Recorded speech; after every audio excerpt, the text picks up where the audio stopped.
In this lecture, we're going to be looking at the way that Buddhist approaches to healing evolve over time. And as I said last time, Buddhism goes into Asia and then becomes an international religious tradition, and it gets influenced by the cultures that it's coming into contact with. So when we look at traditional Chinese medicine, we're going to see that Buddhism actually has a great influence on Chinese medicine. And so I'm going to be looking at a number of different aspects of Buddhist approaches to healing, but I want to start out with attitude to the body. As I think is clear by now in this course, having gone through a number of different traditions, their attitudes towards the human body differ, and the way that they're imagined within the whole of culture differs. And so if we look at the shamanic worldview, we've seen the individual, if we can even speak of the individual, is understood as living within concentric rings of ancestors, nature, and the environment, larger environment. And the body and health are impacted by all these realms. From the point of view of Christianity, the human body is subject to the notion of original sin, but it's also understood as being the temple of God and something that's sacred. In the case of Judaism, the body is often understood as belonging to God and there to do the will of God, so it doesn't really belong to you. So within Buddhism, the attitude to the body is also part of a complex discourse. So we already saw last time that Buddhism, being an ascetic tradition, has a certain suspicion of the human body, in understanding it as being subject to craving, and that the senses move us in the direction of incorrect action. And so there is a real even though the body is to be taken care of and you should never harm the body, and so we know from very early on in the Buddhist scriptures, suicide is considered to be a sin. Nonetheless, there is a kind of suspicion of the body, so it exists in a kind of tension. So one of the things we hear in the oldest scripture is this. This boil, monks, is an apt metaphor for the body, which is made up of the four greater elements, begotten of mother and father, subject to impermanence, concealment, abrasion, dissolution, and disintegration. Therefore, monks, you should be disgusted with this body. Okay, so there's a metaphor for you, not very pleasant. And so we can see the idea the body's made up of the elements. That shares the same underpinning as Ayurveda. But we see a very Buddhist cast here, which is the idea that the body is impermanent, that there's nothing permanent about the body. And in the earliest forms of Buddhism, they don't even posit the existence of a soul, so everything is impermanent. And so it is subject to constant change and age and so on. And so from a Buddhist point of view, you should not be attached to your body, and particularly if you're a monk or nun, because you're moving towards enlightenment. Now, in the very old practices, the monks or nuns would be sent to meditate on a dead body, and this was meant to make them think about the impermanence of their own body. I know this sounds very extreme, but it's also the idea that from a Buddhist point of view, we're all living in this kind of illusion of immortality. If we remember the young Prince Siddhartha, we're all in that situation that most of us don't think much about it, or we deny it and about ourselves and others. So Buddhism is all about cutting through that illusion and recognizing the impermanence of the body. In the original Pali Canon of Buddhism, we find the story of the Buddha going to meet with a number of his disciples, and he sees that one of them is very ill and he's lying to the side and nobody's attending to him. And according to the story, he immediately goes to kind of nurse this sick person, take care of them, clean them, and so on. And then he tells off his disciples and he says, "You, O bhikkhus," so bhikkhus means monk, "have neither a mother or a father who could nurse you. If, O bhikkhus, you do not nurse one another, who then will nurse you? Whoever, O bhikkhus, would nurse me, he should nurse the sick." So you can see from the very, very earliest part of the scripture is this idea of taking care of the sick, and the idea that the Buddha himself acts as a nurse is as powerful as it gets as a kind of instruction to Buddhists to take care of the sick. Now, just to be clear here, the bhikkhus have, as I have said, have renounced family, and so he's saying you don't have family to take care of you, so you have to take care of one another. Scripture, there are a number of causes given for disease, and these are just some. This isn't exhaustive, but I've just given some just to give you a sense of it. And so we find imbalance in the body, lack of exercise, fatigue, incorrect meditation, diet, malignant forces, karma. And so you can already see that there's a combination of just the strictly physical impact of things like diet, and also more spiritual religious ideas of what might be causing illness. So Buddhism doesn't say there's only one cause of illness. Sometimes from a Buddhist perspective, it's just strictly something physical. They wouldn't have used that language, but a virus or something in the environment. Sometimes it's lifestyle, what we would call lifestyle, and other times it's outside forces, such as so when I say malignant forces, it's the idea of, in English we would say demons or devils, these kind of malignant energies in the universe that may attack you. And it's interesting to me, I know this makes people uncomfortable, but this exists across every culture I know, this idea that there are these kind of negative forces in the universe. So Buddhism shares this view with all of the rest of the world's religious traditions. Now, I want to talk a little bit about karma, and I did mention this when we looked at Maya Tiwari and Hinduism. So Buddhism also believes that your past karma can impact your health, and that's because your past karma creates all the conditions of your life. And so the idea would be that it may lead to bad karma may lead to misfortune in future lives, and that can include physical illness. Now, we have to be very, very careful here. The Buddhist writers that I have read always say an individual can never know which things are caused by karma, and so they're trying to avoid that kind of blame the victim mentality that I talked about in the section on Hinduism. That said, as with Hinduism, if somebody is manifesting an illness, they may be given mantras to chant. So it's not just that you deal with illness with, for instance, a change in diet or herbs, although that could well be part of it, but you also may be given religious practices to work with that illness. So from a Buddhist point of view, disease can be caused by a number of different aspects to life. So the purely physical and the spiritual. Here is an artistic rendering of what Nalanda University might have looked like, and the ruins of Nalanda University can be found in northern India in the state of what is now Bihar, and it's thought that Nalanda was the first residential university in the world. So I want to talk a little bit about how institutions impact ideas about healing and the preservation of information regarding healing in the Buddhist tradition. So Nalanda, at its height, probably housed about 10,000 students, so almost double the size of Nipissing. So really quite shocking to think that in 427 CE, this existed.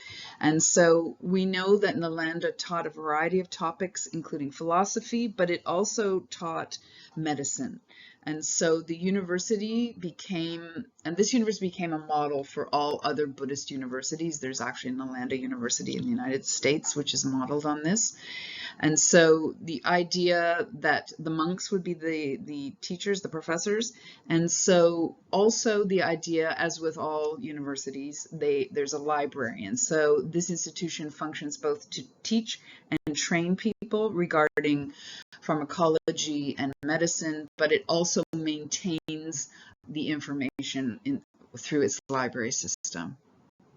I've been looking at the very early form of Buddhism before it branches out into these different denominations, but I want to look now specifically at an idea that emerges out of Mahayana. Mahayana literally means the large vehicle, and so that partly refers to the fact that it's a vehicle that gets more people across the ocean of samsara. That's their claim anyway. And so Mahayana starts to develop its own philosophy and ideas that differ quite markedly from Theravada, the older form. And so one of the key aspects of this philosophy is the idea of the Bodhisattva.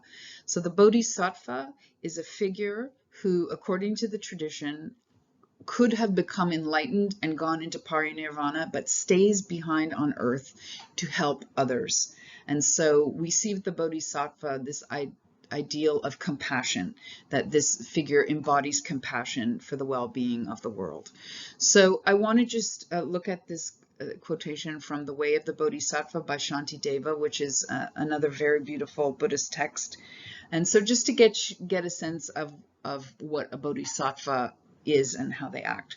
So this is a prayer that would be said: may every being ailing with disease be freed at once from every malady. May every sickness that afflicts the living be wholly and forever absent from the world. May those who go in dread have no more fear. May captives be unchained and now set free. And may the weak receive their strength. May living beings help each other in kindness.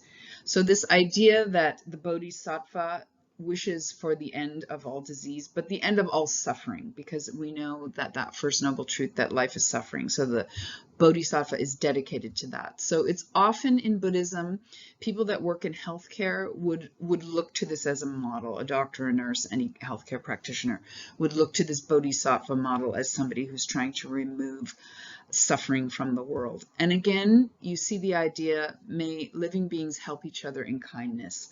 So that idea of helping and cooperating with others, giving the weak their strength. And so the Bodhisattva becomes an archetype, in a sense, of healing.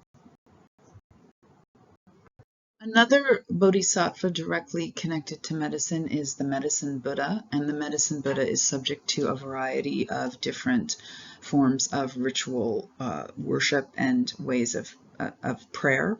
And so I'll be attaching to Blackboard a recording of the mantra to the Medicine Buddha. This can be done individually or in large groups.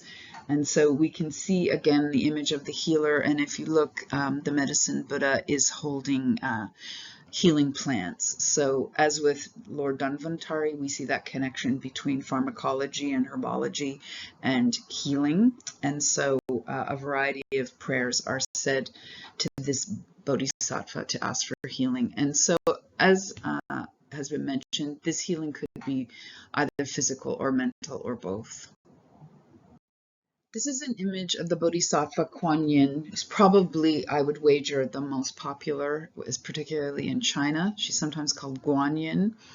And if you go into any Chinatown in Vancouver or Toronto, you very easily find her statue. It's often in white porcelain, as you see in the image here, can be bronze. And if you look closely, she's holding a baby, and so she's often shown either holding a child or a small container, and that's associated with healing medicine. And so Kuan Yin literally means the one who hears the cries of the world. And so Kuan Yin is the Bodhisattva that you turn to in times of real peril.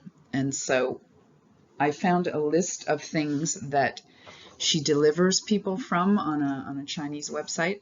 So from fire, politics, poison, so politics is equated to poison, demons, animals, and bestows good fortune and children. So this idea that Kuan Yin, if you pray to Kuan Yin, you will be saved from danger and protected from danger, but also she brings good fortune.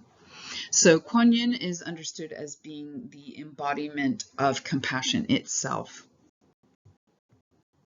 I'm including a prayer to Kuan Yin here to give you a sense of it, and also to give a sense of why we find the practice of prayer is universal across culture, this idea of petitioning the divine for help and protection. And so it's often been said that prayer, I don't need science to legitimate this, but research has been done that people that have a prayer practice, it does tend to help maintain equilibrium for the person, because it offers solace and a sense of taking action. So Kuan Yin You who hear the cries of the world, please listen to our outpouring of sorrow and hope. So I find that very touching, that idea that she's listening, that this bodhisattva is actually listening to your troubles. And we know, if we go right back to that shamanic idea of counseling and confession, that you can pour your heart out to this divinity, and she's going to listen. And that so important aspect, hope, right? That hope is given to the person who's offering the prayer. Just as when frightened children seek protection in their mother's comforting arms, so do we children of Dharma seek protection and refuge in you when saddened and horrified by the suffering of samsara. So we see very clearly that Kuan Yin is likened to a mother, and that you can turn to her in times of trouble for protection. So she's often compared to the Virgin Mary in this way, and that similar kind of energy, that when you're in distress. And there's also a sense of that she doesn't judge you, that she's going to comfort and take care of you no matter what. So children of the Dharma, the teachings of the Buddha, and for those saddened and horrified by the suffering of samsara. So the idea that in this life, death, rebirth, we see so much suffering. In tragedy, may we turn in wisdom and compassion and be comforted by its protective embrace. Sorry, that's a typo there, embrace. Seeing that all beings seek only happiness and never misery, may we abandon despair, anger, and blame. So wisdom and compassion are the twin values at the very base of Buddhism. And to be comforted by the protective embrace of Kuan Yin. This last bit I find very, very moving. So seeing that all beings seek only happiness. So there's this recognition of not being so self-absorbed and selfish, that we seek our own happiness, but we also seek the happiness of others. And we never seek the misery of others. So may we abandon despair, anger, and blame. So I talked about that idea of the poisons of the mind. So we're praying with help to abandon despair, anger, and blame. And so Kuan Yin, praying to Kuan Yin, will achieve all of these different aspects of protection. Image of the medicine Buddha, and you note that he is in a meditative posture with that image of the halo behind the head, and that's very similar to the statue that I showed you, that very old Gandhara style statue of the Buddha. And so I'm going to look now at the medicine Buddha mantra. We have one of the mantras of the medicine Buddha. And as I said, Buddhism emerging out of Hinduism also has this idea of mantra practice, and that there's such a thing as sacred sound. And so homage to all that is healing in a person's life, in traditions, and in the world. Homage to all that is healing in the lives of saints and sages in this practice and in my own mind. And homage to all that is healing. So this takes a look at all the sources of healing. So the idea that the tradition, the teachings hold healing. So the philosophy itself is healing. The Buddha himself is the great physician, but also the tradition of medicine as held in universities and monasteries.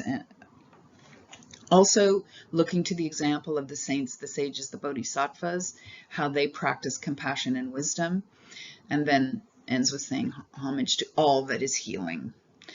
So again, we see that idea of emphasizing all that is positive rather than negative through mantra and through prayer. So as I said, I will be uploading the mantra, so you can hear it for yourself. The mantra ends, in the stream of ancestral teachers, in the immediate community of support, and in our positive motivations. Many, many bright blessings on you and yours. May all beings benefit. So we see here the idea of the ancestral teachings that are in a lineage, which is very important in the Buddhist tradition, but also the importance of the immediate community. And we've talked about this in terms of why religious people often are healthier, and certainly community, the support of community, both in its physical aspect, but also its psychological aspect, we know is of vital importance to health and maintaining health. And so again, it ends with may all beings benefit. So that incredible sense of generosity and compassion that's at the root of the tradition, that what we wish for ourselves and our loved ones, we wish for all sentient beings.